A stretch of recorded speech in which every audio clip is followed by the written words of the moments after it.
Very good morning all of you. देखिए students, last class में अपन 4.1 exercise कर रहे थे और उसके फर्स्ट हो गया था, सेकंड हो गया था, थर्ड हो गया था, फोर्थ आपने कर लिया क्या? एक बार यस और नो में कमेंट करेंगे फोर्थ वाला क्वेश्चन हो गया क्या? फिर अपन आगे बात करते हैं। क्वेश्चन नंबर 4,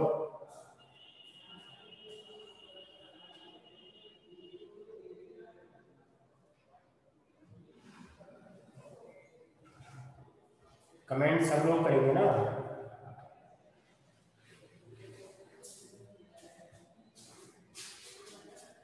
चलो क्वेश्चन नंबर 5 बताते हैं अपन। 4 वाला आपने कर लिया होगा, नहीं किया तो आप कर लेना, ठीक है? आपको वैल्यू फाइंड करनी है 3 -1 -2 0 0। मैंने इसको लेट कर लिया, डिटरमिनेंट की वैल्यू है 3 -1 -2 0 0 -1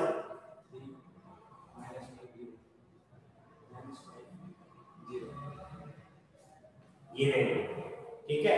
इसकी वैल्यू फाइंड करनी है। देखिए डिटरमिनेंट में जिसमें जिस रो या जिस कॉलम में जितने ज्यादा जीरो होते हैं उसके करस्पॉन्डिंग अपन डिटरमिनेंट को क्या करते हैं, सोल्व करते हैं। उससे आंसर क्या जल्दी आता है। देखिए आप चेक करेंगे, इसमें सबसे ज्यादा जीरो किसमें आ रहा है? सेकंड रो में आ रहा है, तो आप सेकंड रो के करस्पॉन्डिंग सोल्व कर सकते हैं। करने को तो आप किसी भी रो किसी भी कॉलम के करस्पॉन्डिंग डिटरमिनेंट की वैल्यू फाइंड करेंगे तो वैल्यू सेम आएगी। यहां पे मैं क्या कर रहा हूं, सेकंड रो के करस्पॉन्डिंग सोल्व करना चाह रहा हूं, तो क्या करेंगे, corresponding to second row value of determinant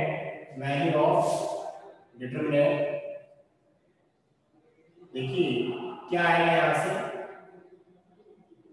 second row में फर्स्ट एलिमेंट क्या है, 0। आपको पता है ये कौन से नंबर का होगा, जैसे 11 12 13 21 22 23 ऐसे बोल दिया, A11 A12 A13 A21 A22 A23 A31 A32 A33 ये होता है। तो आपका इस ये वाला एलिमेंट A21 नंबर का है।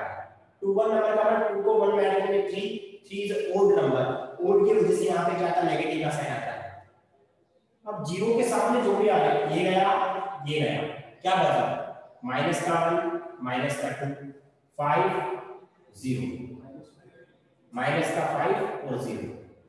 अब इसके बाद ये वाला पोजीशन 2 नंबर का तो प्लस का 0 आया, ये गया ये गया, इसके सामने आया ये गया, तो कितना आएगा 3 -2 3 0, और ये माइनस ये प्लस का बराबर माइनस में आएगा, माइनस का साइन आएगा, लेकिन एक -1 और है तो वो प्लस बन जाएगा। ध्यान रखिए 2 3 पोजीशन का था, नेगेटिव आया है और माइनस का 1 दोनों का वो भी लिख दिया है, ये गया ये गया, 3 -1 3 -1 3 -1 3 -1, ठीक है? इसको सोल्व करेंगे। देखिए वैसे तो आप इसको सोल्व करोगे 0 से मल्टीप्लाई तो वैल्यू 0 आएगी, आपको पता है। इसको आप सोल्व करोगे, इसको इससे मल्टीप्लाई इसको इससे मल्टीप्लाई, बीच में माइनस का साइन, और 0 से मल्टीप्लाई तो 0 वैल्यू हो जाएगी। इसको आप सोल्व करोगे, इसको सोल्व करोगे, इसको इससे मल्टीप्लाई इसको इससे मल्टीप्लाई, 0 से मल्टीप्लाई तो भी वैल्यू क्या आएगी, 0 आएगी। आपको पता है -0 प्लस 0 से कोई मतलब नहीं है, और यहां पे माइनस माइनस क्या होगा, प्लस का बन हो गया। 3 को -5 से माइनस का 15 आएगा, तो बीच में किसका साइन आता है, माइनस का साइन, बीच में किसका साइन, माइनस का साइन। 3 को -1 से तो माइनस का 3, अभी कितना हो जाएगा, माइनस का 15 है और प्लस का 3 है, माइनस का 15 प्लस का 3 माइनस का 12 आ गया। देखिए अब मैं ये भी नहीं लिखूंगा, अब ये भी नहीं लिखूंगा, डायरेक्ट यहां से स्टार्ट करूंगा, ठीक है? तो ये तो मैंने बताया। अगर मान लो मैं ये नहीं लिखता तो आपको पता है जो मेरी 0 वाली, क्योंकि 0 को आप किसी भी एलिमेंट से किसी भी वैल्यू से मल्टीप्लाई तो वैल्यू विल बी 0। तो देखो ये 0 बन गया, देख के पता चल गया 0 बन गया, 0 बन गया, ये 0 बन गया, ये भी 0 बन गया, बस सिर्फ ये सोल्व हुआ, ये तो सोल्व हुआ, ये तो सोल्व हुआ, ये तो वैल्यू आई है। एक बार यस और नो में कमेंट करो, बात समझ में आई तो ये।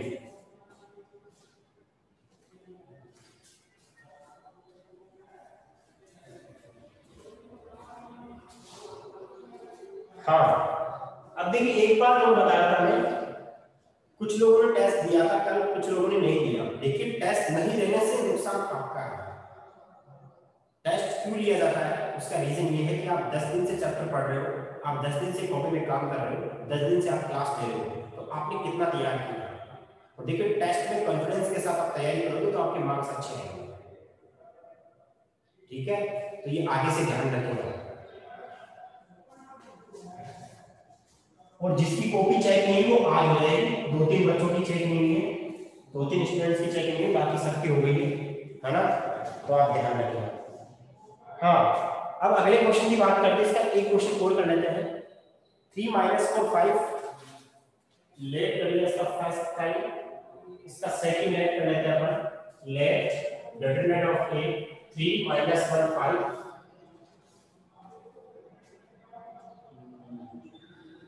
so 3 - 4 5 1 1 - 1 2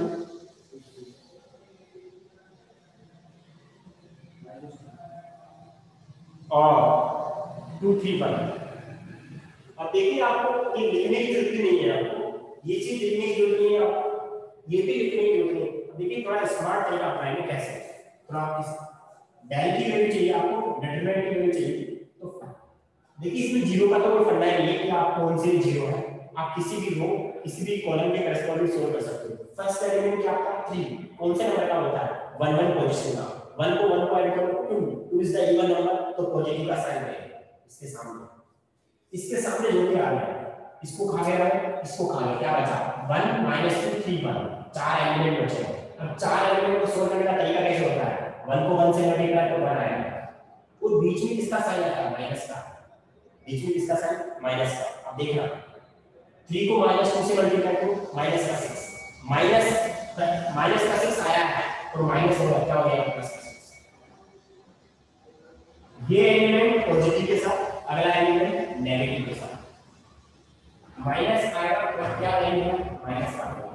अब देखना इसके सामने गया, इसके सामने गया, 1 को 1 से मल्टीप्लाई करो 1 आएगा, फिर किसका साइन आता है माइनस का साइन।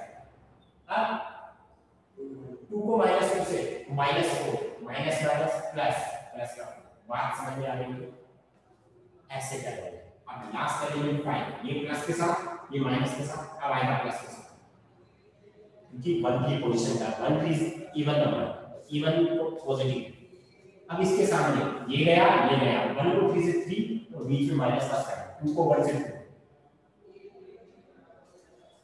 1 + 6 7, 7 को 3 से 21, माइनस माइनस प्लस का 4 into 20 सॉरी 5, 4 into 5, 3 में से 2 गया 1, 1 को 5 से 5, ये कितना है 20 25 और 46 आ गया होगा सर, 20 से 5 25, हाँ 46। एक बार यस और नो में कमेंट करो तो बात समझ में आएगी।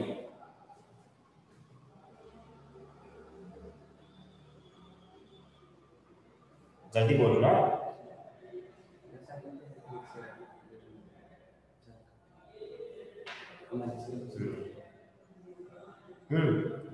क्वेश्चन नंबर 5 का थर्ड आप कर सकते हैं, 5 का फोर्थ आप कर सकते हैं।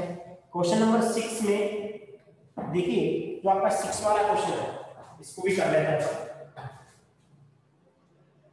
6 वाले क्वेश्चन में आपको मैट्रिक्स दिया हुआ है, देखिए किसी बुक में करेक्शन होगा, तो क्या करेक्शन होगा 6 वाला जो क्वेश्चन है उसमें अपन लिख सकते हैं 1 1 2 2 1 3 5 4 9। किसी बुक में ये यहाँ पे 2 3 9 लिखा हुआ है, लेकिन 2 3 9 एक्चुअली माइनस का 2 माइनस का 3 माइनस का 9, माइनस का 2 माइनस का 3 माइनस का 9। अगर आपने माइनस नहीं लगाया है तो आंसर लगा जाएगा, और अगर आपने माइनस लगा दिया तो आपका जो बुक में आंसर है वो आंसर है। ठीक है, आप उसकी चिंता ना करें कि क्या लिखा हुआ है। आपको डिटरमिनेंट की वैल्यू चाहिए तो आप डिटरमिनेंट चेंज कर देंगे इसको।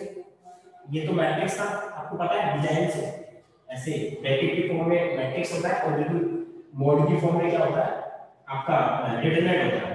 2 1 माइनस का 3 5 4 माइनस का 9। अब इसको सोल्व करेंगे तो सोल्व करना तो आसान है, अपन ने किया था कि सोल्व कैसे करेंगे, तो यहां कर रहा हूं इसको, इसके बाद यहां कर रहा हूं।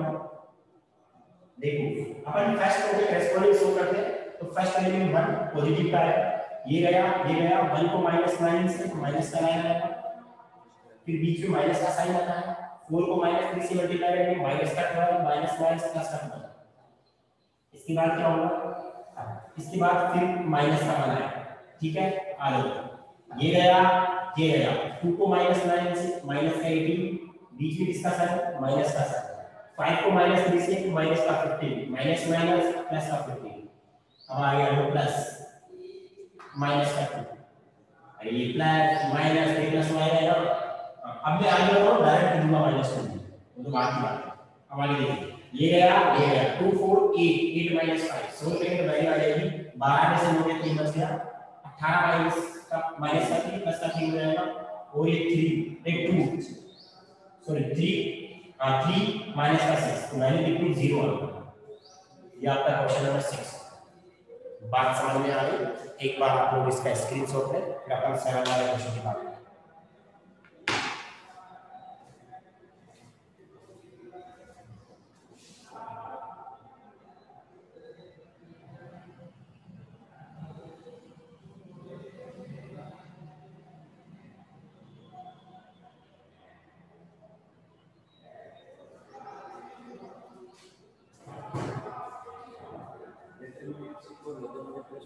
नहीं, वही तो चीज बताइए।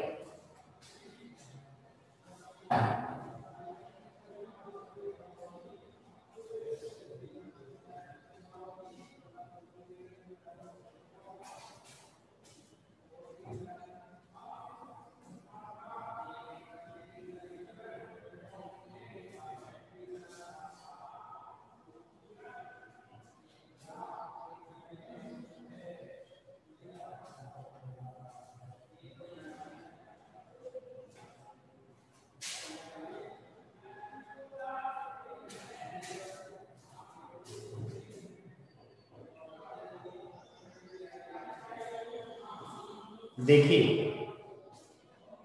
7 वाला क्वेश्चन है, 7 नंबर का क्वेश्चन है।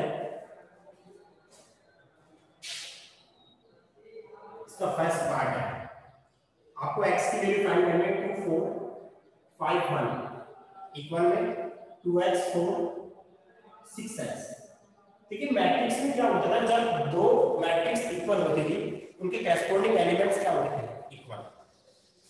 जब दो मैट्रिक्स इक्वल होती थी उनके करेस्पॉन्डिंग एलिमेंट्स क्या होते, इक्वल होते थे।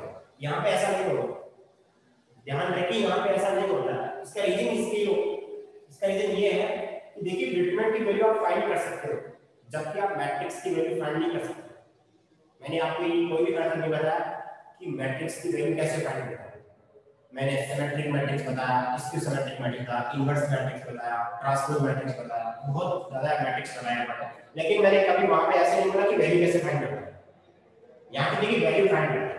2 को 1 से 2 मल्टीप्लाई -20, सोल्व करेंगे तो ये है this multiply this equal to 2x को x से 2x स्क्वायर माइनस का 24, तो कितना हो गया ये माइनस का 18 equal to 2x square minus का 24।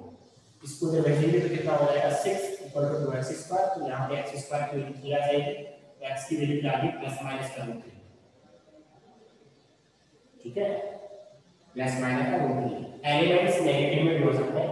आपने जब टेस्ट में मैंने क्वेश्चन दिया था, एक 3 मैट्रिक्स मल्टीप्लाई x की वैल्यू फाइंड करने के लिए बोला था, x square equal to root में 48, तो x की वैल्यू प्लस माइनस 4 रूट 3 आएगा उसका आंसर।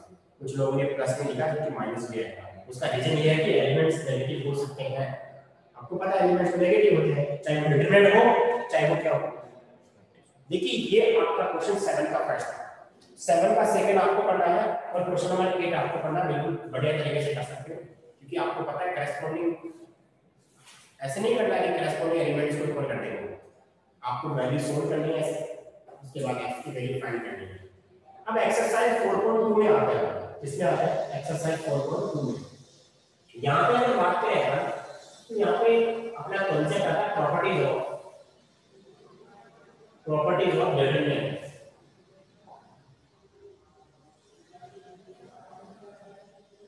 प्रॉपर्टी से आप ऑब्जेक्टिव क्वेश्चन बहुत ज्यादा सॉल्व कर सकते हैं। जब आप आगे जाके ऑब्जेक्टिव एग्जाम दोगे, है ना, कॉम्पिटिशन एग्जाम दोगे, तो वहां पे प्रॉपर्टीज का कांसेप्ट काम करेगा, ठीक है। तो अपन प्रॉपर्टीज की हेल्प से कैसे डिटरमिनेंट की वैल्यू फास्ट सॉल्व कर सकते हैं। तो यहाँ पे प्रॉपर्टीज ऑफ डिटरमिनेंट, तो यहाँ पे जो भी आपके सिलेबस में है उनकी बात करते हैं। तो फर्स्ट प्रॉपर्टी आती है if old row and columns are interchange of a determinant are interchanged,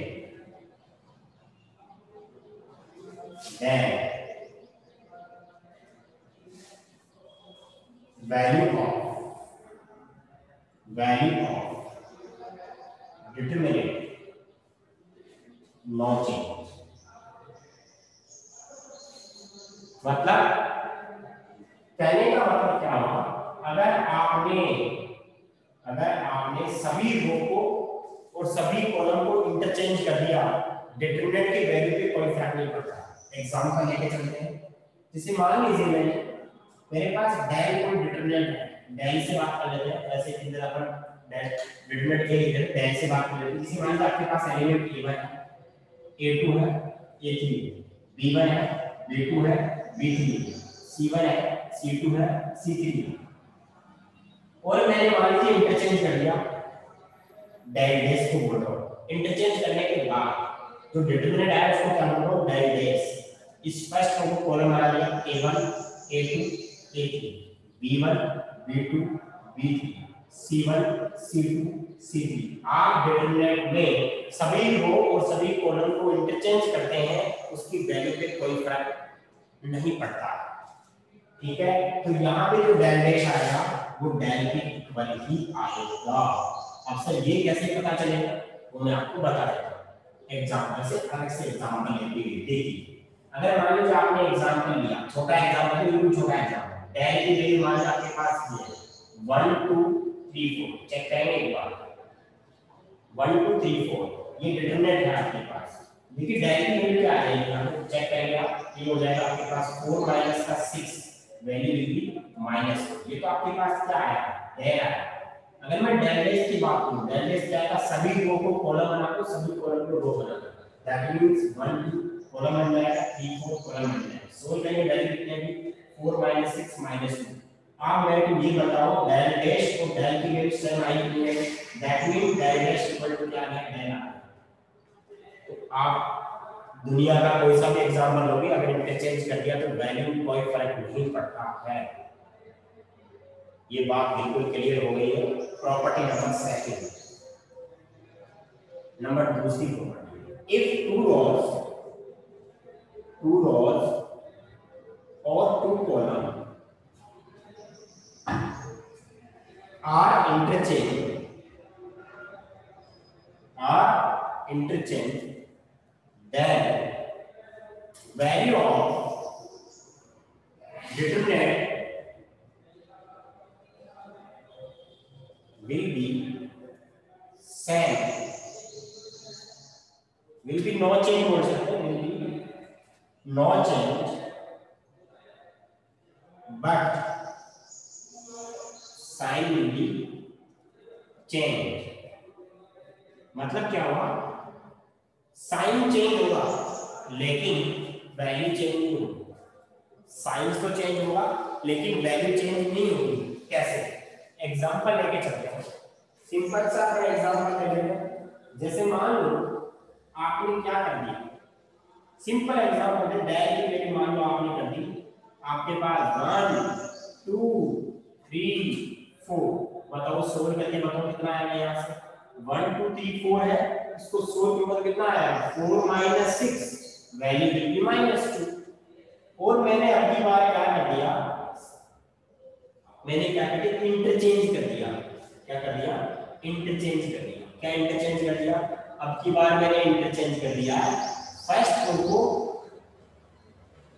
तो एक बार आपको कितना स्क्रीनशॉट करके दिख नहीं रहा है, यहाँ पर स्क्रीनशॉट ले लो इसको, फिर अपन आगे चलते हैं।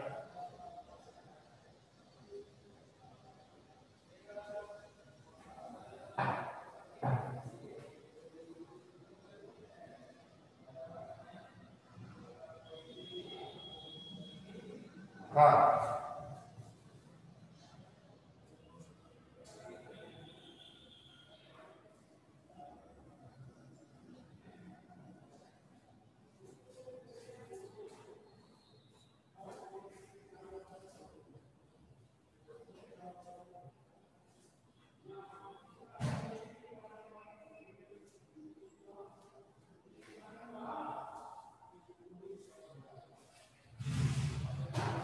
देखिए, आपने मान लीजिए एग्जाम्पल ले लिया,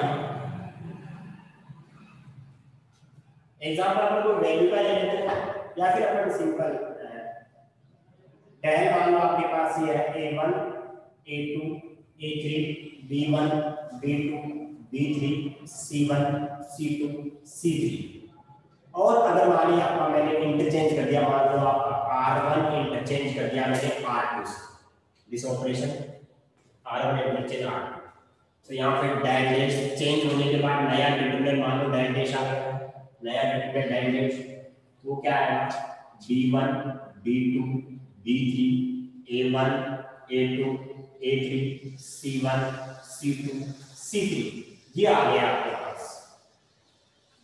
ये आ गया। अब देखिए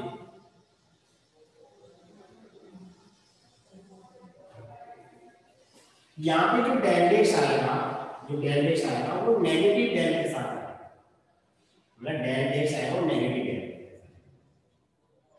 वैल्यू तो वही रहेगी लेकिन माइनस का। मैं एग्जांपल ले लेता हूँ, ठीक है। एग्जांपल मान लो मैंने ऐसा लिख दिया, मेरे पास डेल की वैल्यू है 1 2 3 4, बताइए वैल्यू कितनी आई है, 4 - 6 वैल्यू -2।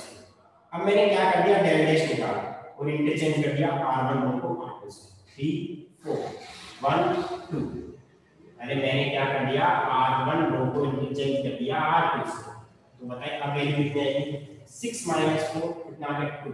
तो मैं ऐसे बोल सकता हूँ डेल डैश और नेगेटिव डेल के सेम आएगा, दूसरी बात। आप मेरे को ऐसे बताओ, डेल की वैल्यू -2 है तो यहाँ पे -2 रखो आप, डेल की वैल्यू -2 है, यहाँ पे -2 को minus minus plus, del dash में प्लस रखो आगे, डेल नेगेटिव था तो पॉजिटिव आ गया, अगर पॉजिटिव हुआ तो नेगेटिव आ गया। अपनी कॉपी में चाहिए, ये कोई गारंटी नहीं, ये एग्जांपल लिख लो, अगर समझने के हिसाब से लिख सकते हैं, नो प्रॉब्लम। अब अगला कॉन्सेप्ट आता है तीसरी प्रॉपर्टी। तीसरी प्रॉपर्टी क्या आती है कि अगर मान लीजिए आपने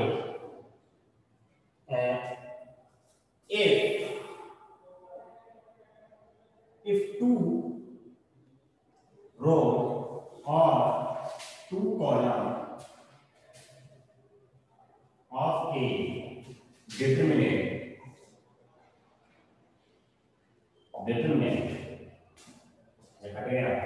two rows or two column of a determinant are same, then value of determinant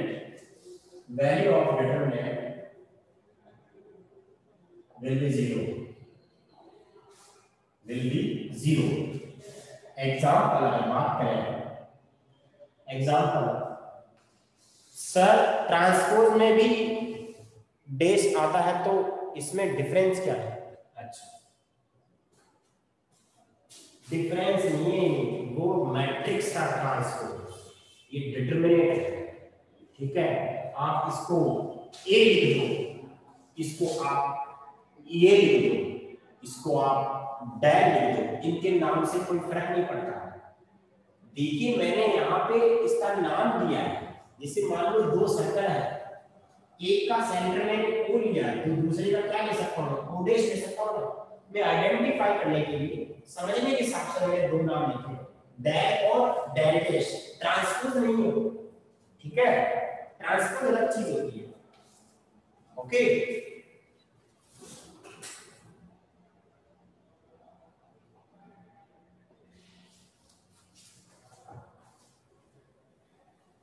हाँ अब देखिए, तो एग्जांपल लिया मैंने, मान लो आपके पास डेल है 1 2 3 1 2 3 0 -1 2, ये आ गया। कितनी रो सेम है, 2 रो सेम है, वैल्यू क्या आनी चाहिए, 0 आनी चाहिए। चेक कर लेते हैं वैल्यू 0 आएगी कि नहीं आएगी। 1 ऐसा था, ये गया, ये गया। अरे फर्स्ट रो के करस्पॉन्डिंग सोल्व करना है, आप थर्ड रो के करस्पॉन्डिंग भी सोल्व कर सकते हैं क्योंकि 0 आ रहा है। तो आप इतना दिमाग ना लगाएं, जब 2 0 होते हैं तब सोल्व कर लिया करो, 1 0 होते तो क्या ही सोल्व करोगे।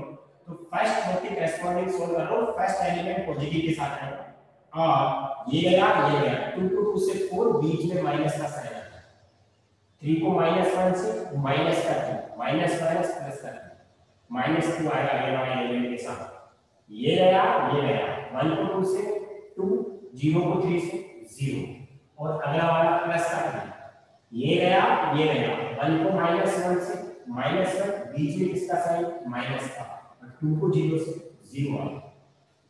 सोल्व करेंगे तो वैल्यू 4 3 7 2 4 और ये माइनस का 3, वैल्यू 0 आ गई। तो आपको बात समझ में आ रही होगी, अगर 2 रो सेम होती है तो वैल्यू कितनी होती है, वैल्यू क्या होती है डिटरमिनेंट की, 0 होती है, जबकि मैट्रिक्स में ऐसा नहीं था।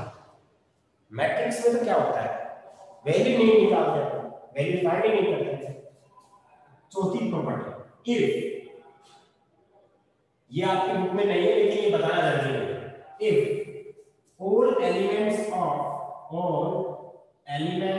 of a row or column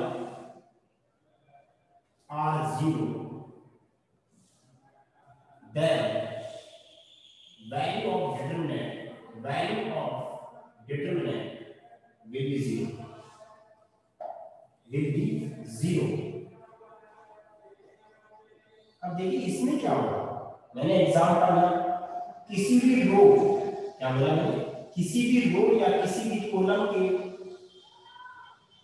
एक रो या 2 तो हो सकते हैं, 2 के लिए भी वैलिड होगा वो, लेकिन एक रो या एक कॉलम के सभी एलिमेंट्स अगर 0 आ जाते हैं तो डिटरमिनेंट की वैल्यू क्या हो जाती है, 0 हो जाती है। एल का मतलब 0 0 0 1 2 3 4 5 6, आप दिमाग लगाओ, फर्स्ट रो के करस्पॉन्डिंग डिटरमिनेंट की वैल्यू फाइंड करता हूं तो 0 और ये गया 2 को 6 से मल्टीप्लाई 12 माइनस 15। अरे आप यहाँ पे कुछ भी लिखो, आप यहाँ पे कुछ भी लिखोगे तो 0 से मल्टीप्लाई होके 0 बन जाएगा। कहने का मतलब ये सारा 0 हो गया है, अगला वाला माइनस के साथ 0 आ जाएगा, माइनस आता है, अगले वाले में प्लस के साथ 0 आ जाएगा, वैल्यू कितनी 0। एक बार यस और नो में कमेंट कर दो, बात समझ में आई कि नहीं।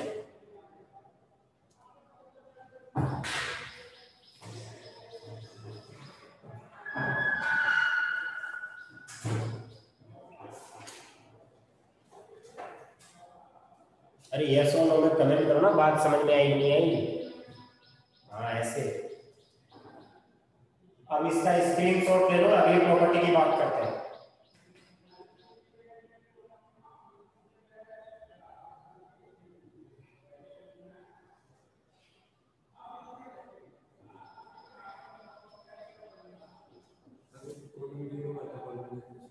हाँ 0 हो जाएगा। हाँ प्रॉपर्टी नंबर 5, प्रॉपर्टी नंबर 5 क्या बोलती है,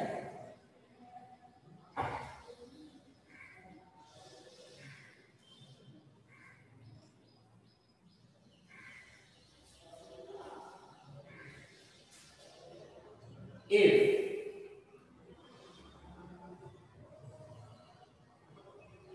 a row or a column, if a row or column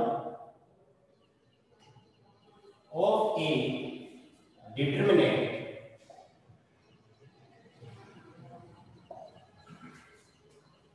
is multiplied by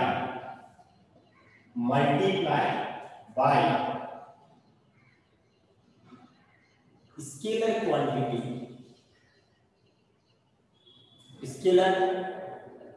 scalar value बोल सकते हैं, स्केलर क्वांटिटी बोल सकते हैं, स्केलर क्वांटिटी लिख देते हैं। हाँ स्केलर क्वांटिटी के देन वैल्यू ऑफ डिटरमिनेंट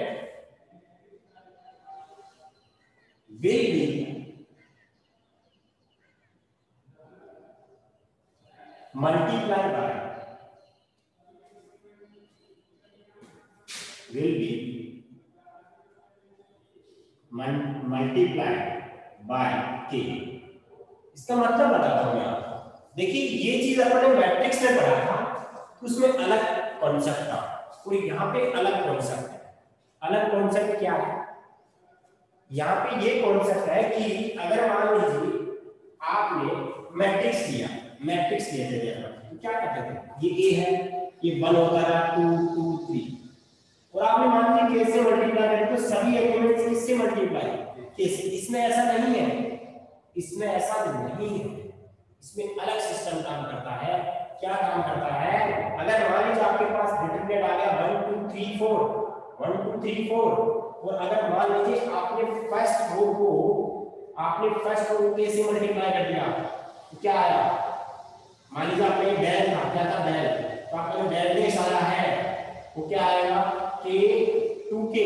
लेकिन ध्यान रखें आप इसको मल्टीप्लाई नहीं कर रहे हैं, मल्टीप्लाई नहीं कर रहे हैं। कहने का मतलब क्या हुआ? अब जो डेल डैश आएगा वो आएगा k इनटू डेल, यानी कि अगर आपने किसी रो को k से मल्टीप्लाई किया तो नया डिटरमिनेंट आएगा वो पहले वाली वैल्यू का क्या हो जाएगा, k का मल्टीप्लाई। जैसे मान लीजिए इसकी वैल्यू मान 4 माइनस का 2 आ गया, कितना के माइनस का 2, और आपने k से मल्टीप्लाई की वैल्यू क्या आएगी माइनस का 2k, मतलब k से क्या हो जाएगा वो मल्टीप्लाई। नए डिटरमिनेंट की वैल्यू भी k से मल्टीप्लाई होगी अगर आपने किसी रो या किसी कॉलम को मल्टीप्लाई। लेकिन कॉन्सेप्ट का समझने का तरीका अलग हुआ, इसका किस तरीके से समझा जाएगा देखिए मैं बताता हूं आपको। ये ऑब्जेक्टिव क्वेश्चन में काम आता है। देखिए मान लीजिए मैंने एग्जांपल लिया, ओके, और मैंने ऐसे लिखा डिटरमिनेंट मेरा डेल है, वो लिखा मैंने यहाँ पे मान लो a लिख दिया, b लिख दिया और मैंने c लिख दिया, या a1 b1 c1, और मैंने लिखा a2 या a1 a2 a3 b1 b2 b3 c1 c2 c3। ठीक है, अब देखिए अगर मान लीजिए मैंने क्या बोला कि मेरा डेल डैश है, क्या है डेल डैश, मैंने k से मल्टीप्लाई कर दिया first row, k a1 k a2 k a3 k b1 b2 b3 b1 b2 b3 c1 c2 c3। एक बात का ध्यान रखना, एक बात का ध्यान रखना, डिटरमिनेंट के अंदर जब कॉमन लेते हैं ना तो कंप्लीट से कॉमन नहीं आता है, किसी रो या किसी कॉलम से कॉमन आता है। जबकि मैट्रिक्स में क्या होता था, जब कोई वैल्यू कॉमन आती थी तो अपन पूरे एलिमेंट से कॉमन, तो इसमें इस फर्स्ट रो से वैल्यू कॉमन आया, क्या है ये आपको इधर देखिए, ये आपको गिवन है क्वेश्चन में, ये आपको गिवन है क्वेश्चन में। अब मैं इसकी वैल्यू फाइंड करना चाह रहा हूं, कितनी वैल्यू है इन टर्म्स ऑफ दिस, ये पता है, ये पता है, इससे डेल डैश की वैल्यू डेल के टर्म्स में क्या है वो चेक करना है। k को मान लिया क्या बचेगा, a1 आएगा, a2 आएगा, a3 आएगा, b1 आएगा, b2 आएगा, b3 आएगा, c1 आएगा, c2 आएगा, c3 आएगा। अब आप मेरे को ऐसे बताओ, आपके पास डेल डैश आ गया तो ये क्या बचा है, ये आपका ये वापस डेल आ गया है, तो यानी कि जो डेल डैश की वैल्यू है वो किससे मल्टीप्लाई होगी है, k से मल्टीप्लाई होगी।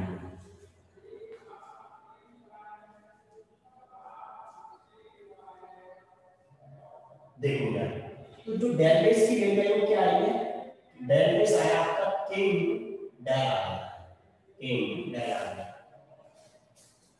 अगर मान लो ये देखो, अगर मान लो ये भी k से मल्टीप्लाई होता तो फिर एक रो मल्टीप्लाई दूसरी रो मल्टीप्लाई, तो k इसमें से भी कॉमन आता है, k इसमें, यहाँ पे क्या आता है k स्क्वायर आता है। अगर मान लो आपने k से मल्टीप्लाई कर दिया, यहाँ पे क्या आता है k का क्यूब है, k इसमें कॉमन, k इसमें कॉमन, जितनी रो को मल्टीप्लाई करते उतनी बार k बाहर आ जाएगा।